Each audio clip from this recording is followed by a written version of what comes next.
Everybody, we are back. It is Taped Online's favorite podcast, favorite channel, favorite everything. We are back. You guys already know what to do. Hit the subscribe button.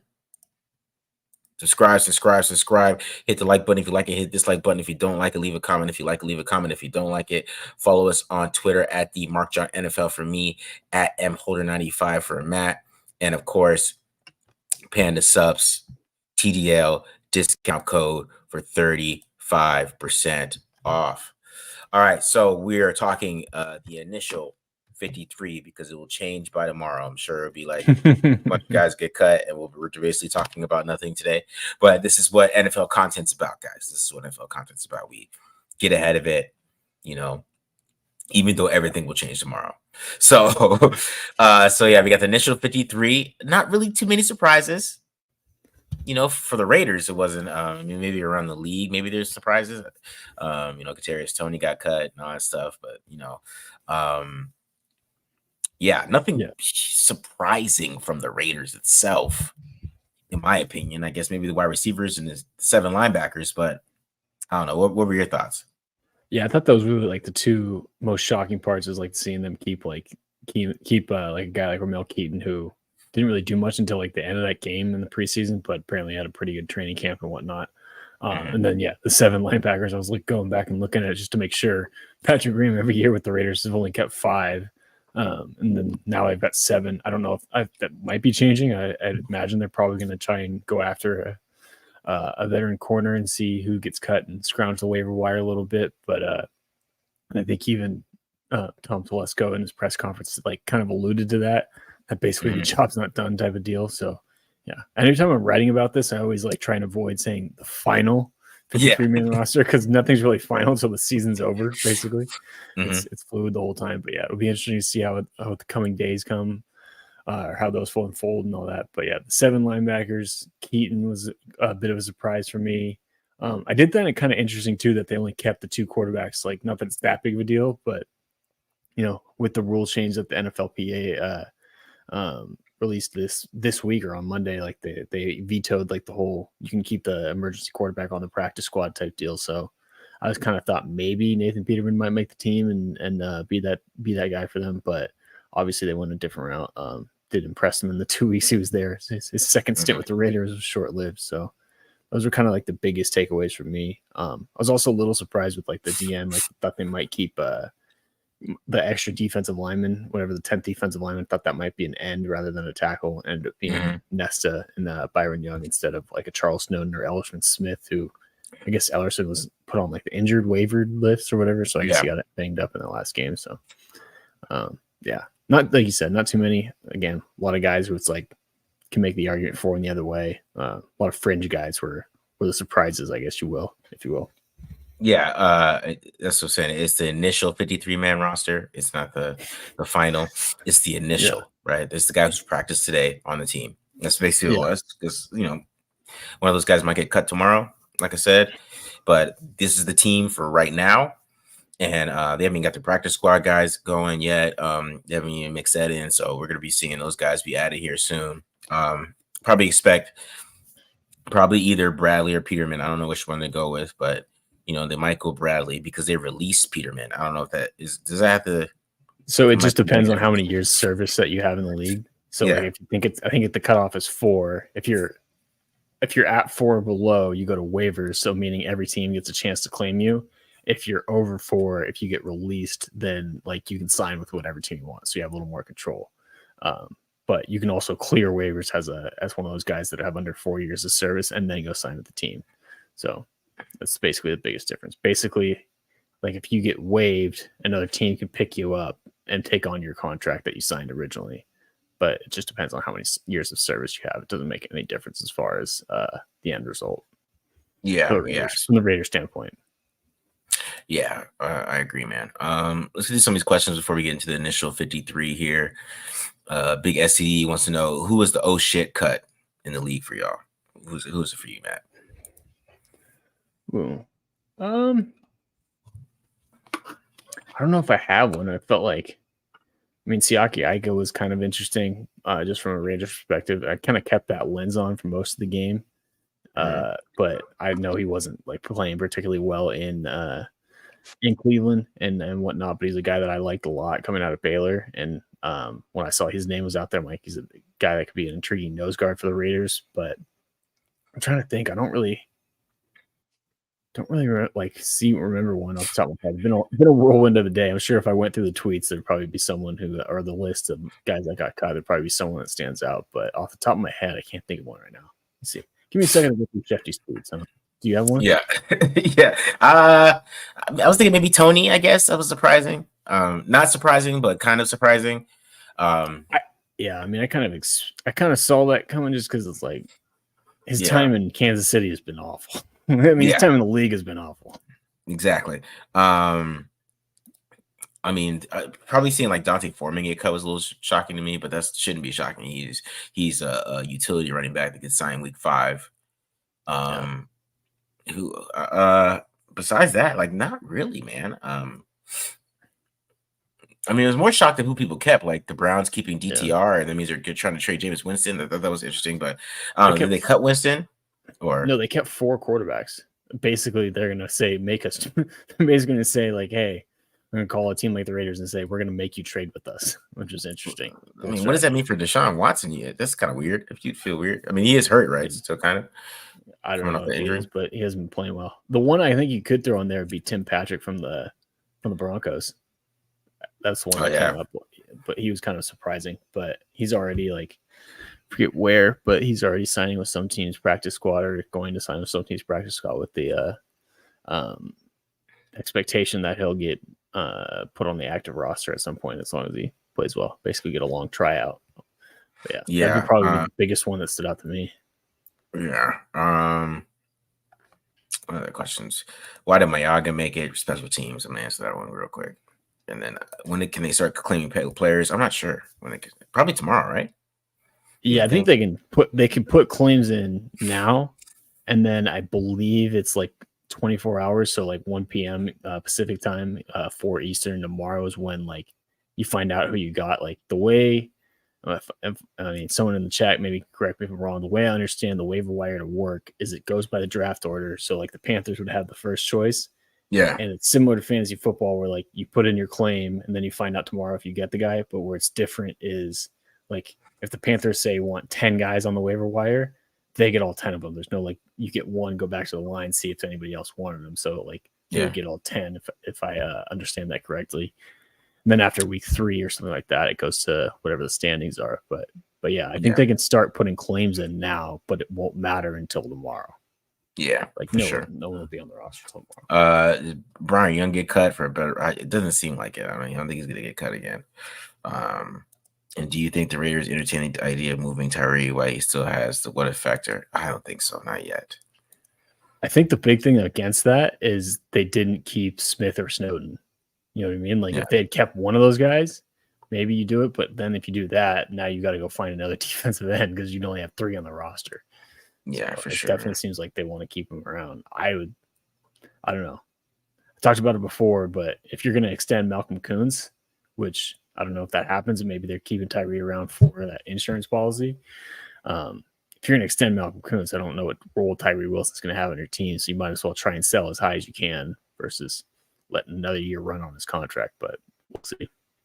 All right, yeah. Claims put in now, but correct by 1 p.m. Eastern tomorrow. Yeah, that's what I was saying. Okay, cool.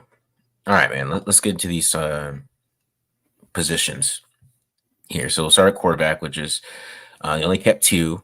Like the Browns, who kept 4, which is crazy. That's crazy. 4. Gardner Minshew, Aiden O'Connell. Gardner Minshew won the starting job. Aiden O'Connell is his backup. So that was the choice. It kind of went with what happened in practice. And then, hearing Bill Belichick talk about it a little bit, it kind of made more sense to me about them kind of going with practice instead of the games because the games don't factor as much to the coaches, right? So Gardner Minshew started quarterback. Kind of talked about this a lot already, but we'll see how he plays. Hopefully they can maximize him and get the best out of him. Just like how it's the initial 53-man roster, Gardner Minshew is the initial starting quarterback. It can change. So let's talk about this. How short is the leash on Minshew? Because I still think Sorry, I still think that if they start 0-2, I think they might pull them. But a lot of people think they're going to get to 4 games. I don't know if they start 0-2. Like if they win the Chargers game and then go lose the Ravens, then we might get to 4. But I don't know. How short do you think it is? I think you at least give them the Panthers game. Okay. I think I said that last when we were on with Glenn. I think if they start 0-2 and then he blows it in the Panthers game, then you make the switch. Mm-hmm. I think you can't give the guy just 2 weeks, especially 2 weeks on the road against 2 tough defenses. Like if we're looking at the Chargers, like their biggest questions right now are on offense. On defense, they still have that Mac guy that's a pretty good football player, and then Joey Bosa, Thule, good secondary with Samuel and I'm trying to blank Derwin James, and then Lloyd Gilman, who I think is an underrated player. So I think you play those 2 teams, even if you lose both those games. Obviously, depends on how he plays in that too. I think you still got to give him a chance to at least prove it against the Panthers, who again the Panthers actually have a pretty good defense too. But yeah, I think if he's struggling after week 3, then maybe you make the switch. But I don't know, 2 just feels quick for me. Too quick for me to like name a guy and then go back to Aiden, because at the same time too, you got to think about like what's Aiden's confidence level at this point. It's still fresh that he lost the job. Like, do you want to throw him back out there that quickly, or do you want to give him time to adjust a little bit too? And then on top of it, I feel like it'd also be a bad sign to Aiden to be like, oh yeah, we just named this guy the starting quarterback, and then 2 weeks later we pulled the hook on him. Like, it's like, well, if that was his leash, what's mine? It can't be much longer than that. So yeah, I feel like you got to give him at least 3 weeks. Yeah. So somebody's already telling us that, G-Dog would always be fine. It's not about that. We just you just gotta listen to your coaches. They weren't that sure, and like he won the job. That's all. That's what I was saying. Yeah. So it's more about like what the leash is. I mean, because there is a leash. We keep it real. I mean, you keep it real. You're all you really, really, really want. But yeah, you got to have the kind of that leash is there. But I just saw a crazy. Minshew and Purdy are basically like 30 spots. I mean, about 15 spots away from each other in quarterback play. I'll just say that. What was the comment? Was it like Minshew's Purdy? Yeah, Minshew Purdy. I would just say that Purdy is just like he's basically a machine. He's like a field general. He just doesn't. He's boring as hell. He's a robot. He's a robot. He's boring. He just goes through his reads and makes the right throw every time. Yeah, he runs that Shanahan offense like it's crazy how good he runs it, but he's just not very he's just more. I don't know how to explain it, but yeah, it's because to me like what I like to see Gardner Minshew play all 17 games is to start. Hell yeah, I would like to see that, because that would be the best outcome of that decision is him playing all 17 games. Let's keep it real. I mean, that'd be the best outcome no matter what, because also that would mean that he's actually like playing halfway decent and keeping them in the playoff race, right? Because that's when it would happen, is like if they get to a slow start. I mean, if he's 2-2 out of these games, then yeah, he's going to keep starting. Probably, I bet if he gets out of there 2-2, I think there's a good chance he starts the whole year, unless they like lose like the next 4, which would be crazy. But you know what I mean? Like, I think there's a good chance that he starts the whole year. There is a good chance there, but I mean, there's also it's just a discussion. How short is the leash? And because the same people who love Gardner Minshew now, I know Raiders fans. I know you guys. I know you guys very well. I've been doing this. This is year 5. I've been doing this. I know you guys very well, and they will turn on the quarterback, because you got to remember Jimmy Garoppolo. I remember last year, people were getting mad at us about Jimmy Garoppolo. Matt, at this like the same time of year, they didn't like what we were saying about Jimmy. It took about after the Bills game. It took 1 game, 2 games. 2 games. No, the Broncos game they won, so there's still some guys in the bandwagon. It took 2 games, and they turned. So I don't trust you guys with your faith for quarterbacks. So, let him start 0-2, bro. Y'all will be calling for Aiden, like a lot of people. You know what I mean? So there's gonna be a lot of people doing that. So I think that's where the leash comes in too, especially is with the fan base. They're gonna be chirping, man. It's gonna be content city. Yeah. So put it this way, like you said, you want Gardner Minshew to play 17 games, just mainly because in 2 ways you don't want turnover at your quarterback position. That was a bad joke. Yeah. That's a very dad joke of you, Matt. I hope that. Yeah, I hope that, You're ready, bro. You're ready, I hope bro. I hope the chat roast me for that one. That was awesome. You're ready, bro. You're in dad mode already, bro. You're ready. That was a top notch dad joke right there. For real, man. People don't like Purdy though, man. Purdy goes through more than first reads, man. Purdy's actually a good quarterback. He just has Kyle Shanahan, so he'll never get to like the recognition he deserves. But he's a good quarterback, man. He's good. If Purdy was on the Raiders and he's playing like that, I would feel very comfortable, to be honest. But it wasn't. They're liking your dad joke there, Matt. It was top notch. It was top notch, man. I'm not gonna lie. That was a great dad joke. All right. So quarterbacks, pretty simple. Gardner Minshew, there might be a leash on him, there might not be. We'll see. But we do want it. I think he's got to beat the Chargers. I think that's a key game. I still think they're a better team on paper than the Chargers. So they're a better team on paper than the Chargers. The Chargers are running a new offense. These guys are running a new defense. Defense probably a little bit similar. This defense probably faster than the offense. Justin Herbert has been hurt all training camp. He has a bunch of wide receivers who are, besides like Lad, to me are bums. And then, and they're going to be trying to run the ball. So I think that's a winnable game. And they got to go win that game, right? I don't think they've won in LA ever since they moved to that stadium. So they got to go win in LA. And that's a big game for Gardner Minshew, I believe. Is if he can go pull that game off, that's going to get the fan base going. The Minshew mania will be starting on social media, and if he goes into Baltimore and loses, people will be expecting that, so it won't be a big deal. You know what I mean? Yeah. So, because starting 0-2 is if you want to make the playoffs, it's low key a death wish unless you have Joe Burrow. So, because he starts 0-2 every single year. All right. if they beat the Chargers in LA, you're gonna see a lot of people in Vegas with the whole fake. With the it's gonna be jersey spot, bro. Especially if they go and kick their ass or something. Yeah, which is a possibility. Because I'm telling you, the Chargers team is not that talented, so it's a possibility they should go and beat them pretty well. And I'm low key expecting them to win that game. So that's a big game for me, man.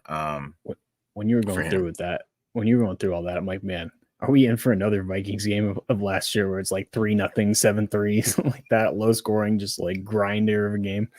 Might be. Two good defenses with a lot of questions on offense. Yeah, 100%, man. It's gonna be who can run the ball better. So I think the Raiders gonna, we already get a Chargers preview, but I think the Raiders gonna be coming out with that over front. They're gonna have 5 guys down there. I think 5. They're running that a lot in the preseason. Yeah, I think it's gonna be something they're getting ready for because the Chargers that's what they're gonna do. They're gonna run the ball. It's Jim Harbaugh, Greg Roman. All right. I'm not seeing any questions here. So let's get to running backs. Running backs, we only kept 4. Not many surprises here. Zamir White, Alexander Madison, Dylan Lobby, Amir Abdullah. So the Britton Brown era is finally over. The Britton Brown era is over.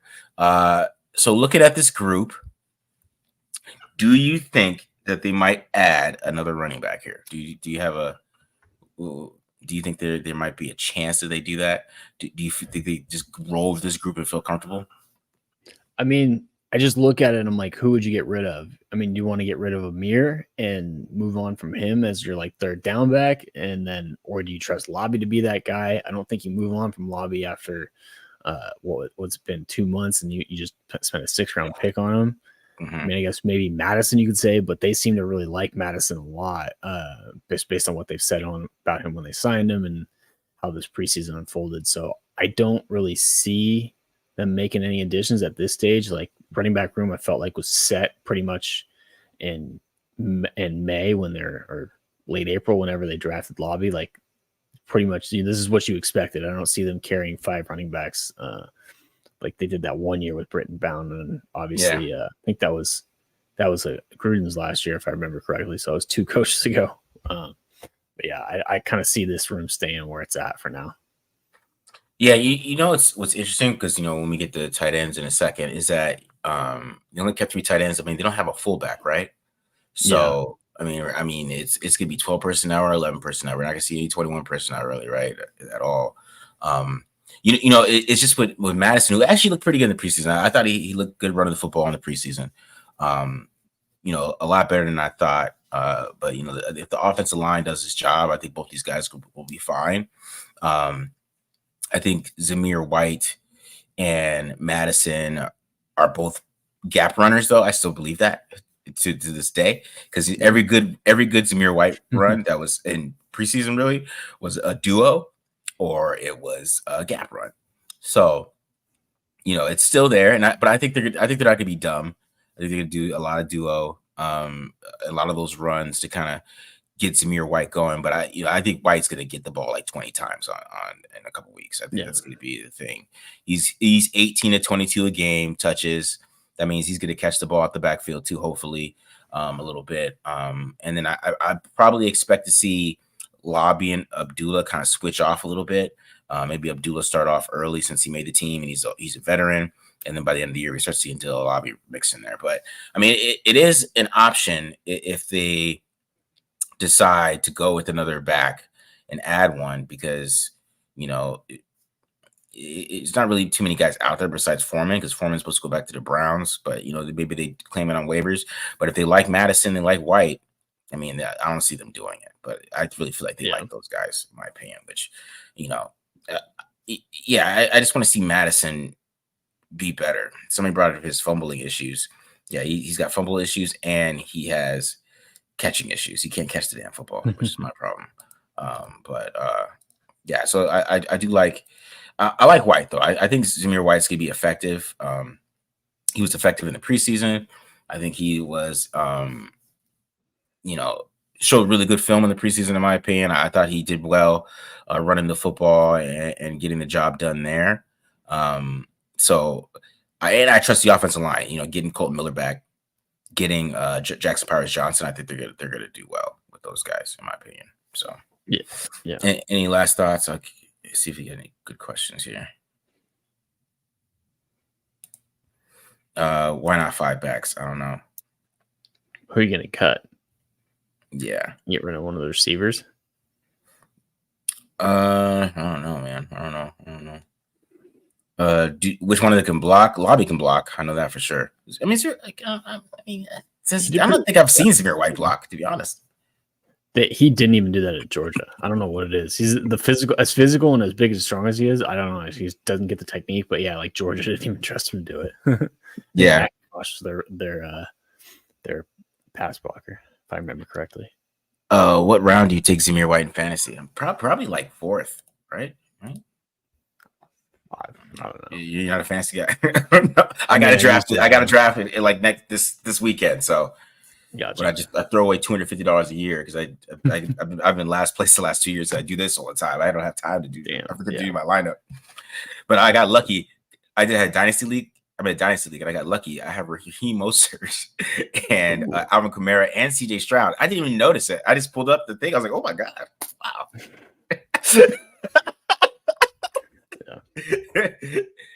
I was like, okay, I might do something this year. All right. So yeah. Do you think Pete gets cut? I don't know about that, man. That'd be crazy. And if somebody's asked about Matt Breida, I don't know. Maybe kind of a zone guy, isn't he? Did he get cut today? Did he get cut from the Dolphins? Yeah, I think so. Yeah. The Dolphins only kept 4. He'll go play for his Shanahan disciple. Yeah, he'll go do that. He'll go find somebody. All right, not our Mike McCarthy disciple that we got here. Wide receiver 6. Devontae Adams, Jacoby Myers, Trey Tucker, DJ Turner, Tyreek McAllister. Is McAllister, right? This is McAllister. Yeah, I don't know. Is it McAllister or McAllister? Whatever. And Ramel Keaton, which that was the one that shocked me out of all of these, is that he made the team. So, yeah. I mean, he apparently did well in training camp. That's what a lot of people were saying, and I know he finished the Niners game strong, but I'd be interested to go see how many of those guys that were playing at that game at that point for the Niners actually ended up making the team. But yeah, it struggled with drops, so he was kind of surprising the fact that he made the team. But we're talking about it with Glenn, like they do, like we were assuming at that point that he wasn't going to be on the team, and they do need like that like big contested catch guy. So he ended up making it, and maybe could fill that role off the bench. But yeah, good for him at this point. And McAllister made it basically because he had the big day against the Niners, and at that like showed off as a little bit of a punt returner. Maybe factors into that mix at some point in the season. But yeah, those were two. I mean, I felt like after Friday night, like McAllister wasn't much of a surprise, but it did seem like Keaton was still a shocker that he ended up making it, to me at least. Yeah, because the thing when you watch Keaton, he just wasn't open once. Like every single catch that he made, like there was like somebody draped all over him. Like even the one-handed catch he made, somebody's draped all over him. Those catches he made against with Carter Bradley at the end of the game, somebody's just all over him. I just worry about him separating. So that's why I think he's gonna make the team. Like even when he had that game, the way he ended that game, I didn't think he was gonna make it because all the other guys, they looked really good separating and getting open. Like DJ Turner did a great job this in preseason. He looked really good. So Trey Tucker looked really good. We know Jacoby Myers can get open. You know what I'm saying? Of course, Devontae, yeah, it's not going to get too crazy there. And with that description, so with those guys, you have a pretty good wide receiver group. People are asking about Tulu Griffin and stuff, but Griffin was hurt, so you weren't going to see much of him, right? And I thought Tyreek McAllister showed the ability to separate too a lot. Definitely a deep threat. The one they had with Carter Bradley, that touchdown, he was wide open. If Carter Bradley didn't get hit while he was throwing, it would have been a walk-in touchdown. So there's a lot of upside there with I think Tyree McAllister, just somebody that can, if like Trey Tucker goes down, you could put somebody in that can kind of win deep, right? Kind of replace him, be that deep threat there, and show that ability. But I guess Ramel Keaton though was great in practice. Yeah. So that might have played a factor into him making that football team for sure. Yeah, definitely seems like it. I mean, to put it this way, it seems like Jalen Guyton is Tom Telesco's guy, and he made the team over Guyton. So I had to see something in practice because, again, outside of that fourth quarter against the Niners, where he had basically all of his production in the preseason, it wasn't much to speak of, like you said. But contested catches, man, I guess that gets you the spot on the team. Yeah. I did want to see one. I saw one come out and speak about this because, saying that Aiden wasn't taking aggressive shots. Definitely, that was very true. That Aiden was very cautious. That's why he lost a job, in my opinion. But again, he lost a job. Yeah, basically, because he had Jalen Guyton. He basically kept Jalen Guyton from having a job. Again, Myers is our QB3. I know.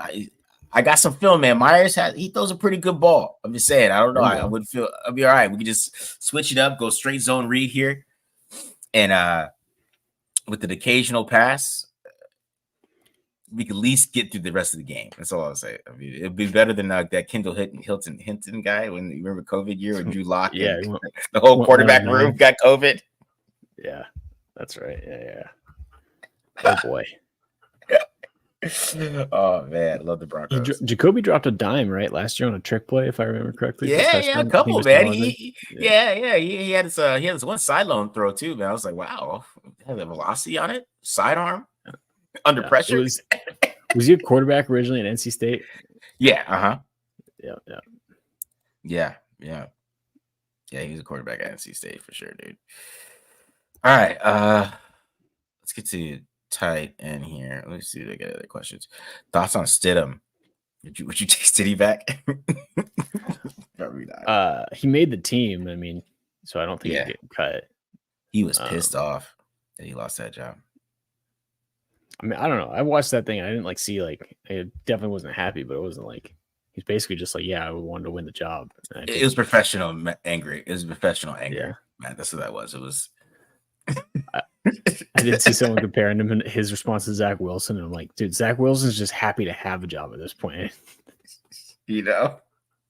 City was trying to. He's like, damn, I'm a starter, bro. They took it away from me. I was supposed to be the starter for the Raiders last year. I mean, I kind of get why he's pissed off. He only starts when they decide to bench the starter for the last 2 weeks of the season. That pissed me off. But he thought he's going to be the Raiders quarterback last year, bro. Yeah. Seriously. All right. So we really can't do better. Repeat. Reminds you, see me, do those complete garbage. It's depth, guys. See, that's the thing. somebody was like, "Is Tony Jefferson washed up?" And I was like, "Yeah, they should add Tony Jefferson to safety for depth." I was like, "He might be, but that's why he's fourth." You know what I mean? That's why we have him as a backup. You put backups in, man. You want your backup to be as good as Andres Pete. Let's just say that. That's how I look at it. I mean, I'll say this: Pete's film last year was better than what he showed in the preseason. So you're hoping he becomes that guy. But yeah, in the preseason where he's getting beat by rookies in back-to-back week, I was sitting there like, you know what? He might be on the bubble. I think what solidified Pete making the team is every single other offensive tackle was either like a first or second year player, except for like Jalen McKenzie, who has never, I don't even think, made a roster. If he has, it's news to me. But like right now, your other option is DJ Glaze, who had a good preseason. Yeah. But like, are you trusting your rookie to, like, of course, God forbid something happened to Colton Miller, who again was injured for a lot of training camp. Are you going to put the rookie behind there, or put the rookie out there at left tackle to protect your unstable quarterback situation? I don't know about that. I think he kind of made it on reputation, I guess, a little bit what I'm getting after. But yeah, I definitely hope if he has to play, he shows a lot more than what he showed in the preseason. That's for sure. Yeah. The hope is that he doesn't play. That's our hope. Yes. That he doesn't play, right? Because he's probably not gonna play guard this year. So that's Cody Whitehair. They kept Jordan Meredith, which we haven't got the lineman yet. We'll get to that, so I don't want to get too ahead of myself. But yeah. So yeah. All right. So let's get to tight end. If I can see my brands here, tight ends 3, which was interesting. This is probably one of the most interesting things. They only kept 3 tight ends: Brock Bowers, Michael Mayer, and Harrison Bryant. Which, I mean, that's not shocking who they kept, but it's more shocking they kept 3 because they want to play 12 personnel all the time. So they're gonna have like 4 tight ends on the practice squad. Watch, I bet there's Fotherham's even in the practice squad. Maybe Shanker. The practice squad is gonna be heavy with tight ends. I know that because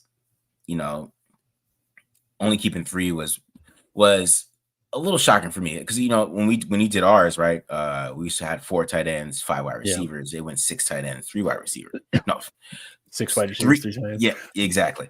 Yeah, so that's super interesting because Brock Bowers is the fullback, so they're going to be in 12 personnel, but he's going to be in the backfield a lot. In my opinion, I think he's going to be an H-back type of guy, right?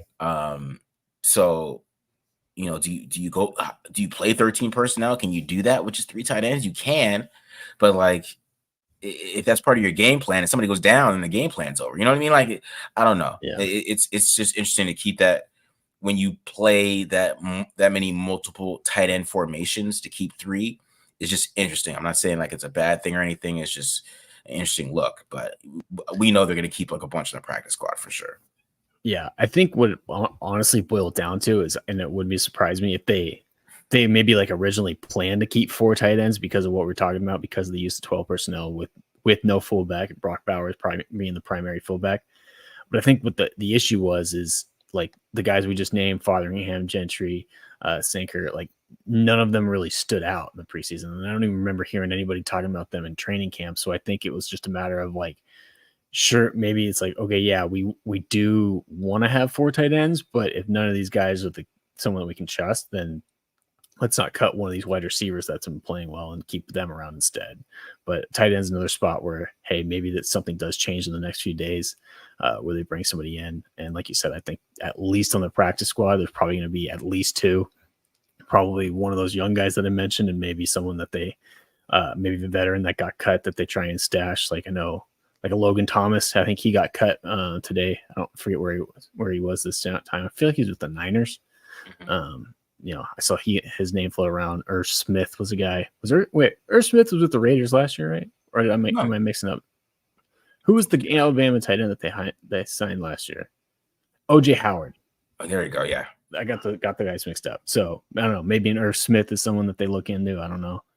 But yeah, there were a few tight ends that just popped up in my brain a little bit when I was looking at who got cut that maybe try and stash on the practice squad and see what they can do in a few weeks. But yeah, I think it came down to none of those guys really stood out. I really liked Irv Smith coming out, but like I said, it didn't work out. Is there any good Alabama tight end? I think we need to stop drafting those. Oh, Nick Saban's gone. Maybe it'll change, but Nick Saban tight ends, you don't draft those. Cameron Latu is not good. Yeah, another one that's bust. I guess when you have like 4 first-round wide receivers to take the pressure off, it can be easy to stand out as a tight end at Bama. Exactly. CJ Usman's available? What the hell? Oh yeah, I think he got cut too. That's right. Where was he? He was The somewhere Jets. where I was like, that's right. I was like, it was like, I didn't realize it was there. Yeah, another guy that good looking dude. It's better. Yeah. Oh, are we having audio issues? Hopefully. Can you guys hear us? We're good, right? Everybody good? Am I breaking in and out? No. I mean, I'm not having any problem over here, but I just want to. It doesn't matter if we can hear each other. It matters if they can hear us. That's also true. Also true. We're not supposed to be talking to ourselves. Okay, we're good. He says be good. Okay, cool. All right. So yeah, tight end was weird, but it makes sense, but it's also weird. Okay. It makes sense, but it doesn't make sense. That's the hard-hitting analysis you come here for. Exactly, right? That's in-depth analysis right there. Tight end, it makes sense, but it doesn't make sense, you know. So hard-hitting analysis right there. All right, O-line. So you got Colton Miller, Jackson Powers Johnson, Andre James, Dylan Parham, Thayer Munford, Andres Pete, Cody Whitehair, DJ Glaze, Jordan Meredith. So anything stand out to you here? I think they only have 3 tackles or 4? 4 tackles. Yeah. A lot of guards. I mean, it's more guards than we used to have, because I remember last year we had like 1. Yeah. I think the biggest thing that I noticed with all the guards is let's see, JPJ, Parham in a pinch, Whitehair, and Meredith, they all can play center too if something were to happen to James. So you look at it there's no backup center, but then again, you could put either one of those guys. They've all have experience playing center at one point in their careers, even Meredith. And I think that versatility is probably what gave Meredith the nod and experience over an undrafted free agent like Will Putnam, who was primarily just a center. And I know he was getting some love in training camp, but versatility is something they clearly value on the interior line. Because again, I mean, JPJ was the Remington Award winner last year in college, and he's playing guard right now, and he's backup guard at that to begin the year. So versatility, and I mean, on top of that too, a guy like Glaze probably gonna be your swing tackle. Pete, again, hopefully he doesn't play, but probably your left tackle. I don't know how much he's going to contribute at guard this year, especially with how many guys they have. But yeah, those stand out the most to me. No surprises at all. Yeah. Yeah, it wasn't any surprises. I mean, it is true they only have 1 true center. So I mean, but you have Parham and Jackson Powers Johnson who could play center. Cody Whitehair is actually still a good center, but he's not a good guard. So I mean, because you can move Whitehair there if somebody gets hurt. You can move Jackson Powers Johnson to center. If James gets hurt, you can move Parham there. I mean, a lot of versatility there with that.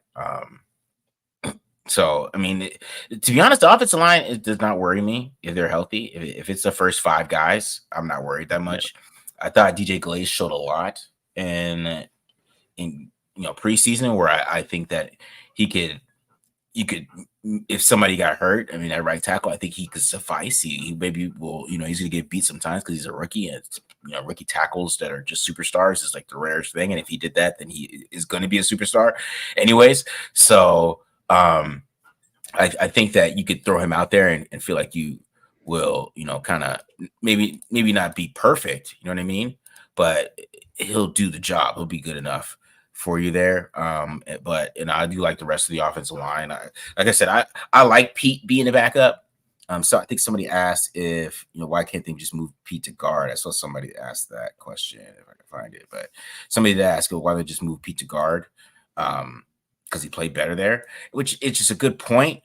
But but the thing is, he still could play guard if they had injuries, right? And that's why there's a lot of versatility here, right? You could put him at one of the guard positions, put him on one of the tackle positions. You could, DJ Glaze maybe be able to do the same thing. Johnson can play all over the interior, so can Parham. There's just a lot of versatility that you like that, and I think that's how it's going to work out, man. I think it's going to work out that way. Yeah. A lot of guys who can play multiple positions for sure. Yeah, dude. I mean, Mumford can even play some left tackle too, and maybe even some guard if you need him to soon. So almost everybody you can be like, this guy can play there too. This guy can play there, pretty much. Exactly. What is a realistic win-loss for this year? I mean, we should say that. We'll say that for the end. We'll say that for the end of the show. That'll be our last question there. You got any other questions? Who's Kurt? Oh, is that the dude from? Oh, he was from UT Chattanooga last year. Yeah. Where did he end up? He wasn't. He wasn't. He got picked up by, I think, the Seahawks. Let's see. How good am I? Yeah, he. Clendon Curtis. That always screwed with me too. Did he get Curtis, cut? Not Curtis. Yeah, he got cut last year, and then he's with the Seahawks right now. Let's go. Your boy still got it. There you go. What's the situation around Trey Taylor and Mystery? Well, they don't have to tell us their injuries right now. That's the thing. He got put on IR, designated to return, so he's going to miss 6 weeks. 4 games. 4 games. 4 weeks. Yeah, 4 games. Okay, that's right. They keep changing that. It makes it a pain in the ass. But yeah, Pete's also towards the. Go ahead. Pete is practicing at guard. Interesting. Yeah, they must have watched the film, and they were like, you know what, this not gonna work. Did he do that at in training camp? No. Yeah, maybe sounds like they trust DJ Glaze then if something happens, if shit hits the fan. Yeah, we got a pay question. Thoughts on Telesco not telling players that they made the team? What? What? Is that a thing? I mean, usually it's the head coach, I think, anyway, because like the head, like a lot of times GM, like you kind of you're just the eye in the sky. Like the head coach is the one who actually has the relationship with them, and in some instances, you'll like the head coach has more pull with the actual roster. But yeah, I don't know. Again, I think it just more comes to who has the better relationship, which is almost always going to be the head coach. Okay. Somebody said Trey Taylor is placed on IR for the Mahomes doll. All right, let's get the defense. Let's get the defense here. Start with the interior defensive line. Nothing shocked me here though. Maybe Nesta getting that spot. Maybe was a little shocked. Yeah. Maybe not really though. I thought he had a really good preseason. To be honest, I thought he looked better than Byron Young. To be honest, seeing Byron Young make the team kind of made me shocked. But that is practice, right? I mean, he had some great practices. Yeah. And I think too, like with Byron Young, like obviously I ripped him to shreds in the first preseason game. The second one, he got a little bit better. This last one against the Niners, I actually thought he had a decent game. He had the sack. One play I shared it on Twitter. He actually kept his damn pads down and did a good job against a double team and held his own and ended up getting some penetration. There was one play too that I was breaking down with Shenarius Robinson where he like had a pretty dominant rep. So he definitely got better in the preseason as it wore on. Obviously still not where you'd want him to be as a 3rd round pick. But yeah, he definitely between the practice reps and the last preseason game, which very clearly had an impact on who made the roster. Just look at, again, a guy like we were talking about, Ramel Keaton and Tyreek McAllister. They seem to have made the team based on their performance last Friday night. So I think Young got better.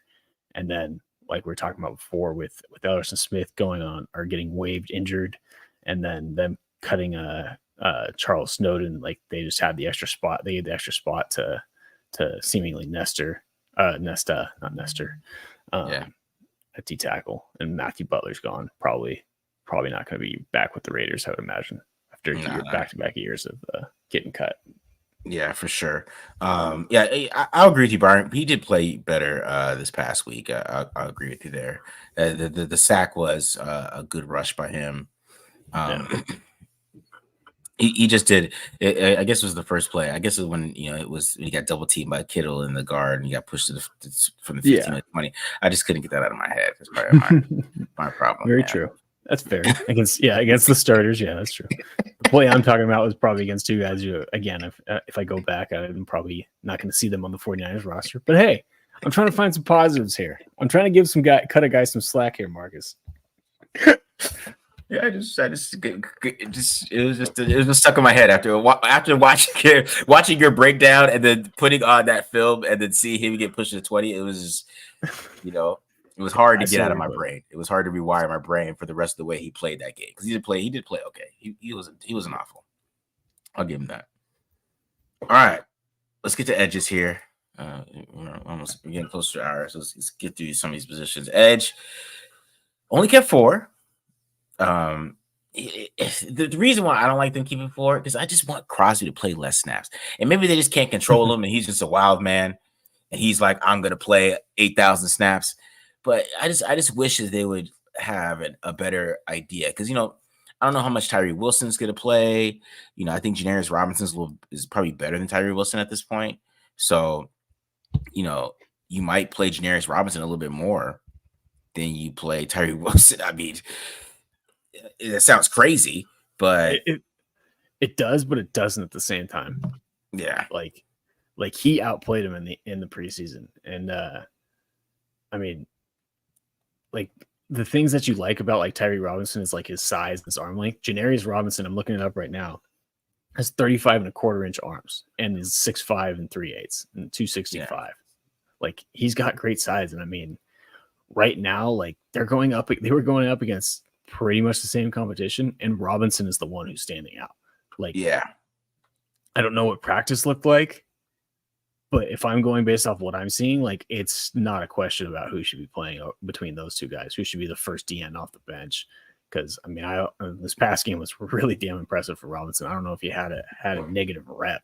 It was that good, and yeah, Tyree, like his good reps were me just kind of being like, okay, this is decent kind of deal. Like I'm like, people were like accusing me of making excuses for him on Twitter. I'm like, you know what, you're not 1,000% wrong, but at the same time, like I'm just trying to find some sort of silver lining in this guy's game. Whereas Robinson's standing out, man. Like he had a really good preseason, man. And it's hard to ignore, as I guess where I'm going with that.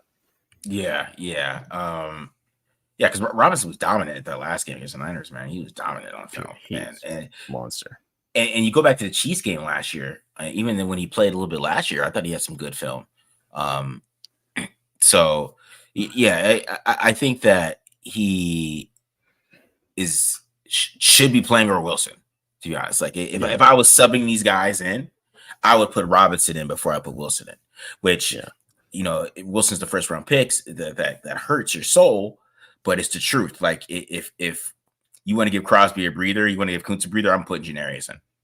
Yeah. And you know what I mean? Yeah. And I think two things that like help like Janarius' case. One, this isn't the regime that drafted Tyree Wilson, blending them together now. But yeah, it's not the regime that drafted Tyree. So I would hope, or I would think that they don't have like some sort of weird connection to him where you're sitting there like, I have to get something out of this guy because we spent a top 10 pick on him and he's not panning out. And on top of it, like Robinson was, like I said, had good measurables, was played at Florida State, was a 4th-round pick.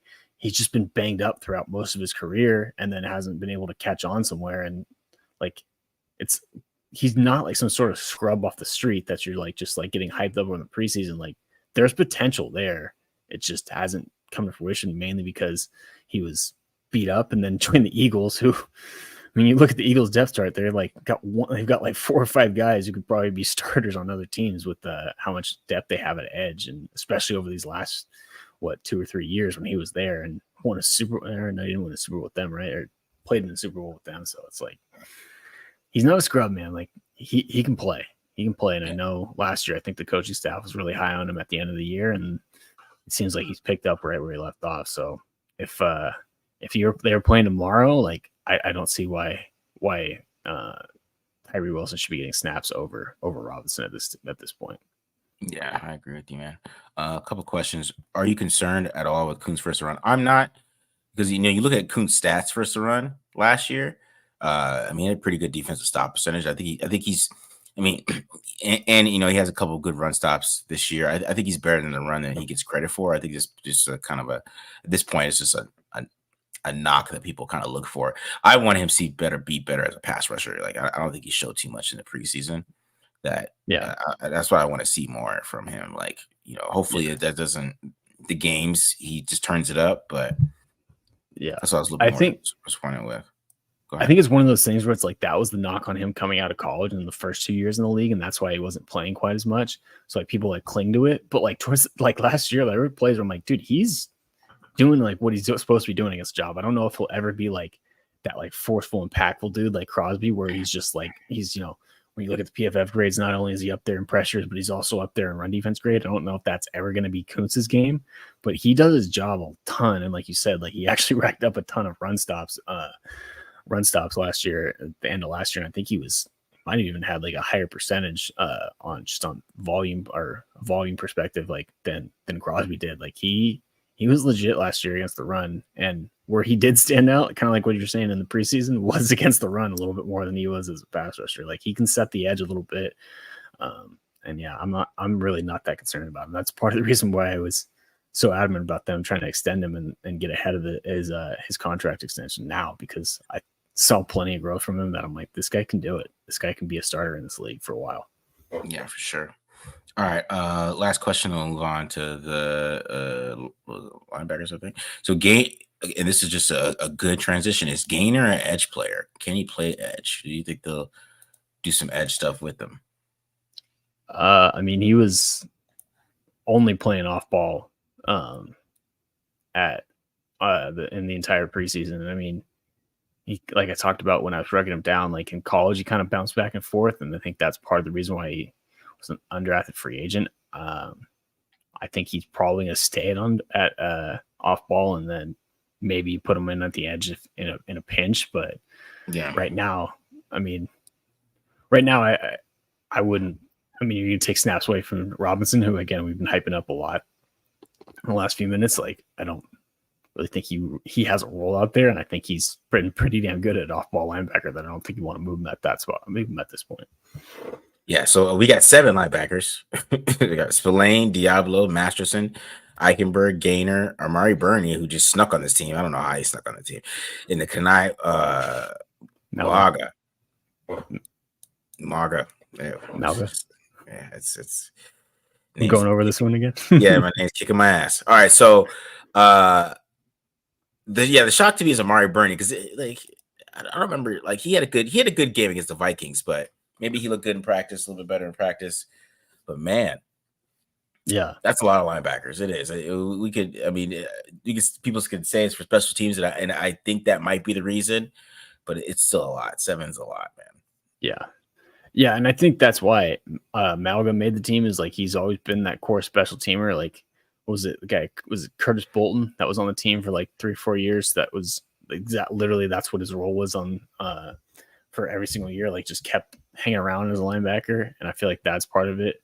I did see like Vinny bring up a good point of like with the new kickoff rule, like it kind of makes a little bit more sense to bring on linebackers because they can usually better tacklers. But yeah, Burney was the one that was pretty shocking to me, just because I kind of wrote him off. I didn't feel like he did anything outside of that one game against the Vikings where he showed up against the run, but to really warrant making the team. But yeah, and then Malga was pretty tough this preseason. He had a rough one, so I was kind of surprised he made it. And on top of it, like I said, every year with Pat Graham, they've only kept 5, but I guess the kickoff rule is making a big difference already. That's a lot of linebackers, bro. What do you think of the room overall? How do you feel about it? I'm intrigued by Spillane in year 2. I don't think he had a great preseason though. Divine Diablo is actually, I'm reversing course a little bit here. For people calling me a Divine Diablo hater, I actually thought he did better in the preseason than I was expecting. Mm-hmm. So I feel decently about those 2. Masterson, this is the year where it's got to flip for him. And what I saw in the preseason was him regressing. So I'm a little worried about him. Eichenberg, I don't even know if he played in the preseason. Yeah, he didn't play at all, right? He's been injured for like the last month, I feel like. Yeah. I mean, you guys know how high I am on him, but again, he's got to get healthy. Gainer was a stud, might end up being the linebacker 3 by it's all said and done. And what I thought Tommy Eichenberg would be this year is end up being Amari Gainer, the undrafted free agent. And then, I mean, Burney and Malga, they've got to be special teams guy. Otherwise, I don't really see them having a role in this team at all. And again, if they bring in a corner, this is the position group where I think they start to scrap somebody. Yeah, for sure. Questions here, but let's get to these corners. We'll end it on questions here. Corners: Jack Jones, Jacorian Bennett, Nate Haas, Brandon Facyson, Camryon Richardson, MJ Devonshire. All right. They're really high on Brandon Facyson. Are they? Yeah, Pierce even said after. Pierce said after the Niners game, he was like, I couldn't really evaluate him. He didn't play, which is a fair evaluation. Well, Telesco came right behind his back. It was like, we like the guy. So Telesco brought him in San Diego, right? Or LA, right? Yeah. You know, it's just the room just needs. I don't know. I think it just needs like just another veteran. Just like one. That's all I want. Just one more veteran. Because I mean, they don't have a backup slot right now. Who's the backup slot? You look at those guys. Paul Mao. Oh God, that's not funny. Bro. Which that's not a joke. That is the truth. It's not funny though. It's not a joke. I mean, it's the truth, but you know, it's still not funny. Yeah, that's what I was talking about before. That's why I thought Wu Governor might make this team, but I think ultimately they weren't going to cut Devonshire because they spent a draft pick on him and they're going to give him a chance. And Facyson is the only like a quote unquote adult in the room. He's the only guy that's not on a rookie contract. Yeah, and he's the veteran at that point. I feel like Telesco could say what he wants, but the guy hasn't played. The guy was on the team last year, didn't play. The guy was on. And he was on training camp hurt again. Like, let's be real. The only reason why he's making the team is because he's the only one with a ton of experience. I mean, even Jack Jones has 5 career starts. Which I'm excited about Jack Jones, but again, you're gambling a lot here. Nate Hobbs, I guess, you could consider the veteran going into year 4. But I mean, at the same time, like your veteran player, the guy's still on a rookie contract. So. Yeah, you know what I mean? And somebody said BD like Facyson. I'm not saying Facyson has been bad when he plays. It's just even with this, and somebody asked how confident you guys in the quarterback group is. It's I mean, the first 3 guys, I don't feel too bad about. It's just if somebody gets hurt, this is football, man. That's all. It's football. And Brandon Facyson is apparently already hurt. And if MJ Devonshire touches the field, we are not in a good spot. I don't know how they're going to scheme past that. We're not in a good spot if he touches the field. I was kind of shocked that he made the team. I was over Sam Webb. I thought Sam Webb was going to make it over him. Yeah. Right. Are they going to be able to stash Sam Webb on the practice squad again? I mean, if I'm Sam Webb, I'm saying, screw you. I'm going to go try and go back to Carolina or something and figure it out from there. Because at the same time, like, I feel like you're almost burning that bridge by not having him make the team for the 2nd year in a row. And I mean, I know he made it, 2 years ago, but man, like at some point he's probably got to want to try his luck somewhere else. Yeah, man. All right, let's get to the safeties and get these questions we get out of here. So Marcus Epps, Trayvon Moehrig, Isaiah Palomar, Christopher Smith II. I'm just happy Jadon Grant didn't make it. I was every time I watched the film, I was like, he's playing too much. Is he going to make this team? I always got him and Phelan Stanford mixed up because they were like the same body type and both numbers in the 40s. But yeah, there was one of them was constantly around the ball, but good God, I don't know how many missed tackles he had. Yeah. I don't know. Because I feel like they needed to add somebody else here too. Like another vet. That's why I was like Tony Jefferson. If the Chargers cut Tony Jefferson, go get him so they could just have one more guy that I feel comfortable with. And maybe Chris Smith goes out the ball. I don't know, but I just feel like this. I like young bench players. Like I like my young players to start. That's just me personally. If I have a young player, I would like him to be a starter already, and then have him be backed up by a vet. And not have like vets backed up by young guys, young players, not the other way around. You know what I mean? I mean, my problem with Chris Smith this year is I was like, man, he is in the right spot all the time, but similar to what I was saying with Sanford and Grant, like he was in the right spot a lot, but the missed tackles started becoming an issue. Like I was like, I can't keep making. I can't keep liking you and making excuses for you when you keep missing tackles. Like, and that's the concerning part about me. Like, I did think this year, I do think he's ahead of where he was last year, which obviously you'd hope to see for a guy in year 2, but there was just so many times when he missed freaking tackles in open space. You just can't have that from your safety. They're back there to not miss tackles. They're back there to literally be your last line of defense and prevent touchdowns, which I'm just not confident in him in that right now. But at least you saw growth from him. Exactly, but that's what I'm saying. Like, I'm just not a fan of that. I'm more of a fan of having young players start, and then if young players don't work out, we have a vet guy that comes in and he can play. It seems like this team is like we have some good veterans, right? Or not veterans, or like, I mean, I guess the corners, there's still good young players, right? But they're still backed up by young guys. Yeah, I just don't like that. I like my backups to be like 30 and play a lot. Yeah, but that's what I like. I don't know.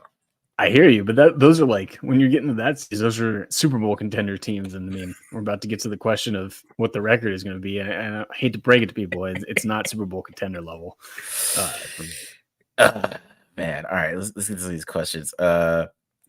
Which tight end or guards you see coming in as blocking tight ends? Ooh, that's a good question. Probably Glaze. I think Glaze would come in and do that. Yeah. Do you think Gainer replaced Diablo at some point this season? I just, you guys, you trap. This is the problem I have with our audience. You trap me into being a Divine Diablo hater, and you make me pick between the guy that I loved in the preseason, the guy I was just hyping up and talking about how he's playing better this year. Come on now, let me win once. All right, Carpenter said, say the Tyree's red shirt year was known. I don't know how to answer that question. Red shirt year always felt weird to me because I mean he played, so I mean, he's a quarterback. Like, bro, like I don't know. It just Sorry, felt weird. what was the question again? I missed it. Does this imply he was expected to outperform peers by 20% over? I mean, yeah, you added some math here over 3 to 4 years, buddy. We watched tape. that was a depth question. Shout out to James. Yeah, that's a good question though. But I think that the red shirt year is just it's kind of like a cop out. I feel like it's coping. I don't know about you. You get the COVID eligibility. You get the extra year. You get it. There's no getting around into this stage. Like, Tyree was healthy in training camp. He did not look like he got any better. He blended in against guys that are going to be real estate agents next week. Like, it's not looking good right now. He's behind schedule. And again, he's getting outplayed by Janarius Robinson. Do you see any vested teams my target? I saw somebody ask about CJ Henderson, maybe him like that, somebody like that, CJ Henderson. But I mean, like, Adoree Jackson's just chilling. He's just going to USC games. I like Adoree because he can play inside and out. Like, when you're talking about like depth guys that like you can get like that, to me, like, I don't like Adoree as a starter. I hated it when people brought that up in the offseason, but when we're at this stage and Stephon Gilmore's not available, Steven Nelson would rather retire than play for the Raiders, and the Raiders are sitting here needing depth. Like, I don't mind bringing in Adoree Jackson as like that Amik Robertson role where, hey, someone goes down, at least you have a guy that you can rely on a little bit more than an MJ Devonshire. To come off the bench. Surprised they kept Masterson. No, not if they kept 7, to be honest, but maybe a little bit. He's not the eighth best linebacker on the that was out there, but I'm more surprised by Bernie. Basically, is Jack Jones going to be good this year, and can Hobbs play outside? I think Hobbs is going to play outside when they go like 3 linebackers. I think he'll play outside. I think he'll be it won't be bedded out there. When they go nickel, he'll play inside. That's what I think. I mean, I think it depends on Bennett if he progresses, but I feel like we've done this every year with Nate Hobbs, and every year we remind ourselves that Nate Hobbs can't play outside. The reason why Nate Hobbs is a 5th round pick is because he played outside at Illinois. That's my fear. Is like we've done this before. I mean, if he play cover 2, he might be okay. Because that's all he did. We've said that before too. Like, he's best when he's closer to the line of scrimmage or closer to the center. I'm putting the injury stuff in the atmosphere. I know that, man. But it's just the truth. It could happen. It's football. It's just football. It's just gonna happen. You By the gotta way, be do we ready have a for paid all question outcomes. or anything? Do we? I thought we had one that you threw up and took down. I think we already answered that one. If I didn't miss Okay. it, I thought we got that one. Oh yeah, I want to make sure I get those. But see what other questions we got here. Somebody asked Sorry, if I missed Justin that one. Simmons Was that one watched. about me and Gainer? Was that This one right here. Yeah. Did Gainer show flashes of what Diablo was supposed to be coming out? Yeah, like the play that sticks out in my mind is I was talking when he had that PBU versus the Vikings versus that 4 first that was unreal athleticism. Yeah, I think from that perspective and him closing and rallying and tackling into the ball. Yeah, I would say so. Being that athletic linebacker, which Diablo's almost been the opposite. He's been the better run defender. He has some coverage. Okay. See the bigger bust, Cleveland Farrell Tyree. We don't know yet. I mean, Cleve's the bigger bust because the Raiders had 3 first-round picks, and they there's just. They could have drafted Ed Oliver at least. Yeah, Josh Allen Hines, excuse me. They could have had Josh Allen too, huh? Let me put it this way: do you think in 4 years Tyree Wilson could be a 2-down player for a team that's going to play in the Super Bowl? Because that's what Cleveland was last year. Cleveland has carved out a career as a decent run defender. Not a top 5 pick, don't get me wrong, but Cleveland has had a decent career as setting the edge, which is what Tyree Wilson is good at right now. And I think those guys are on the same projection. But yes, right now Cleveland Farrell is the bigger bust of those two. Yeah. And also, I will say this in Cleveland's defense too. I'm gonna sound like the Cleveland Farrell defender here. Like Cleveland was the classic Mayock reach. Everybody was all in on Tyree. There was a lot of people who were big Tyree Wilson. He's supposed to go ahead of Anderson, right? He's supposed to be better than Will Anderson. Yeah, that was the rumor. I don't think that's worked out just so far.